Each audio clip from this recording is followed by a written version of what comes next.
So, Ticket to Ride is a fanciful game of adventure as you go from city to city as a group of friends. Sounds like a fun game. Oh wait, actually, never mind. It has nothing to do with that at all. Wait, so what's the theme? Theme? Welcome to Rest and Reason. I'm RP the Red Panda, and today we're going to be doing my Ticket to Ride house rules, which actually are going to be basically a whole new game using the Ticket to Ride pieces. But I'll get to that in a minute. First, let's look at what makes Ticket to Ride Ticket to Ride. And that way we can know what does this game need done to it to make it a better game. Well, first off, Ticket to Ride is an Ameritrash board game. And as an Ameritrash board game, it's aiming for right in the middle of interaction, you, and luck being in control of the game. It ultimately wants you to feel in some level of control while giving enough luck to make it fun for beginners and having enough interaction that everybody at the table feels like, ooh, what are they going to do next? Oh no, they're going to stop me. So that's what it's aiming for. Its main mechanic is set collection, and it does set collection just like any set collection game. You have to get a bunch of cards in your hand of a certain type or pattern. So in this case, you have to get all of the same color, and then you use those cards of the same color to play down and get points. In this case, you play down to put on a route, and that route gives you points. Finally, the main feel of the game is that you're in charge of a big train company. Now, granted, this is a very light feel. You really don't super feel like it's a train game at all, but there is some level with the pieces and the board that you feel a little bit like you've built a train empire at the end of the game, despite the fact that a lot of it doesn't really make sense mechanically. So in the end, this game gets a 2.42 out of 5, which means that I wouldn't give it a recliner at all. I wouldn't recommend you to buy it at all. And the reason for this is twofold. First, it has no mechanical theme. Yes, it has artwork and things to make you think there's a theme, but if you really think about it for 10 seconds, there isn't a theme. It doesn't work at all as a train game, whether you're doing it as a train company or, as the description says, a group of friends traveling around getting from city to city. In fact, if you take the description of it being a fun adventure where you're trying to travel from city to city and get as many cities as you can, there isn't even a way to score for going to a lot of cities.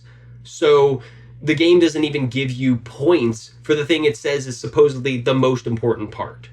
The second problem with the game is mechanical. You see, some games just don't have themes. They're called abstract games. And really, Ticket to Ride's an abstract game. So why is that a problem? Well, in those cases, you kind of need a game that mechanically is perfect.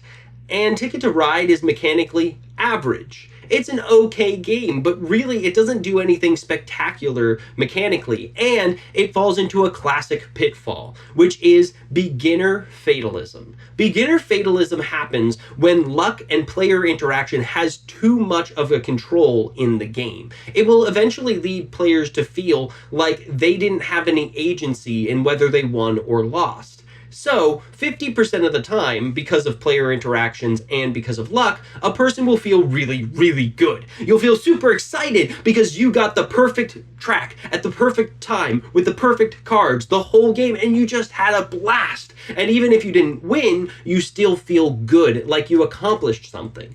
But then there are 50% of the time where you don't get any of the cards you need, and somebody who's better than you blocks you and gets that route you needed, and now that you can't get it, you have to go all the way around and barely finish your ticket by the end of the turn. Meanwhile, somebody else gets like 16 tickets off of pure luck that they can use, and you try to do that once, and you just get another ticket that loses you points.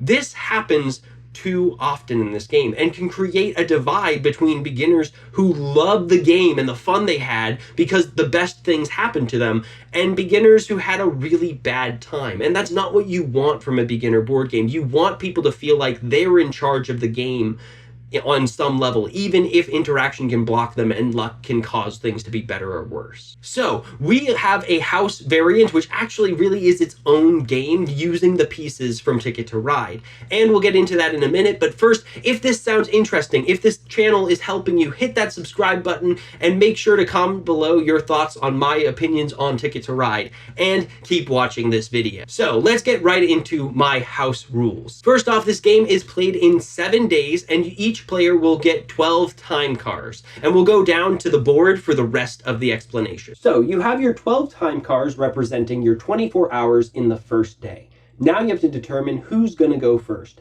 So you go ahead and look at the order track. Now, when looking at the order track, the person at the highest point on the track will get to go first. So in this case, both players are at 12 because both players have 12 time cars. Thus, they both have the same amount of time left to go. But because the yellow player is on top, the yellow player will get to go first, representing them having maybe a little bit of a head start. So, in this case, the yellow player is going to get to do one of two things. They either can plan their trip or they can travel by catching a train. If you plan your trip, you will spend one time car into the station box, representing you being in the station thinking through your next move in the journey. And since you thought it through, you will get this card, representing that you can travel on any colored track, including the gray tracks. This will go in your hand or over here or wherever you wanted. But the point is, you now have it to use in the future. You now have to move down one based on the number of train cars you have put in here. The time car you put in was just one, so you went down one. Now, the next player to go is red, because red is the highest on the order track. So red does something random, goes down to here, and now you, as yellow, get to go again. Let's say this time, instead of planning, you catch a train. Catching a train works as follows. First, you draw 3 cards. Once you've drawn the 3 cards, you can look at those 3 cards, and you have one of 3 options. First, you could play one of these 3 cards to travel. You can either play a card matching a route to travel down it, or any card to go down a gray route. Now remember, you have to play a card to travel down a gray route. So once you've done this, you will announce it to everybody else. You'll say, I'm going to use yellow. You're going to discard those cards, and then you're going to take the appropriate number of time cars and put it onto that track, and then move your player over to here. This represents you taking the time to travel from Barcelona to Madrid. And then once you've done this, you will move down the appropriate number of spaces based on the time cars. So in this case, 2. And now that you've moved down 2 spaces, you can check that city of Madrid off of your player board. Now, this is the America playboard. Of course, there would be different playboards for each of the different versions. But in this case, I actually only made it for the America, but I actually own the Europe version. So that's why there's a little bit of a disconnect, but the idea is the same. You just check this off. Bada bing, bada boom. So the next option you could do, let's say all of these were blue cards. Now, in this case, you're again still higher on the order track than red, which means you'd get to go again. But because you got a blue card, only blue cards, you can't travel on anything next to you. But wait, you can, because you planned. And you planned last time. Now you have a wild card. So if you want to, you could use the wild card to travel on any of the colors, and it would work exactly the same as before. You'd get to play down your trains onto one of the open tracks, and then you'd check the city off, you'd move your thing down, and everything would work the same. All of these cards would get discarded, 1 to the pile of wilds, and 3 to the discard pile. However, there is one final option that you can do in this game, and that is using your special connections. Let's say that she started here in Madrid, and she got those 3 blue cards, so she can't travel. And she doesn't have a wild card, as you can see. So what is she to do? Well, because she is yellow, she can travel down yellow tracks without playing a card. You simply announce that you are using your personal connections as the yellow player to go down the yellow track. You move your person, you discard all of the cards, and you move your thing down the number of spaces and check the city off of your travel log. This, of course, represents you having a special friend, maybe an acquaintance, your father, whoever it is in charge of that company, and you just called in a favor to get that train to go right then when you needed it. Now, if somebody else has ever gone here, let's say that red was trying to travel on this same yellow track, they cannot do that. And let's say that red was unable to travel at all. If you are unable to travel, you will take one of your train cars and you will put it into the station box. This represents you running around the station, looking desperately for a train and not finding any that you needed to go. And that would mean that you've just wasted that hour. This leads to an interesting give and take. Do you take the time planning, which guarantees that next time you'll be able to travel, or do you take the risk that you could possibly get the card you need to travel, but if you don't get the cards you need and you can't travel, you have to spend something for nothing? That's what this game is all about. And at the end of the game, it all comes down to who has checked off the most cities on their sheet. And if there is a tie, such as this, the yellow one, because they were the second one in, this is the only time in the game where the person on the bottom would actually win the game, not the person at the top, because the person at the bottom reached the finish line first.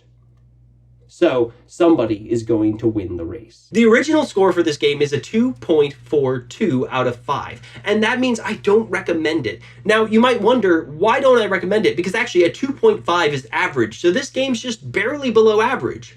Ultimately, it comes down to there are 6 other board games that you should buy before you buy this one as beginner board games. You should buy Canvas, or A Fake Artist Goes to New York. You should buy Welcome To, or Small World. You should buy Concordia, or possibly even King of Tokyo. There are so many games that are better than this one that you could buy and enjoy and have fun with, that you really shouldn't spend your money on this one. But if you already own the game, my house rules are a 4.06 out of 5. A golden recliner. I would definitely say that with the changes, with this big complete change of the game, basically, the pieces and everything else about it is really fun to own and to play with and to put your hands on and just have fun with.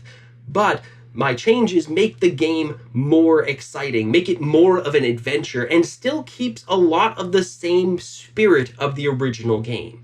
And ultimately is more beginner friendly. A game where even if you have the better strategy, they could just get lucky. They could push themselves, and the strategy is so easy that honestly, they probably will still do really well and only be one city behind. Now, I would love to hear what your house rules are. I'd love to hear what you think of these house rules, and whether you agree with me or not that this game even needs changes. If you put them down in the comments, that will help other people who watch this video know what they should think, and maybe have some ideas to make this game more fun for them and their family.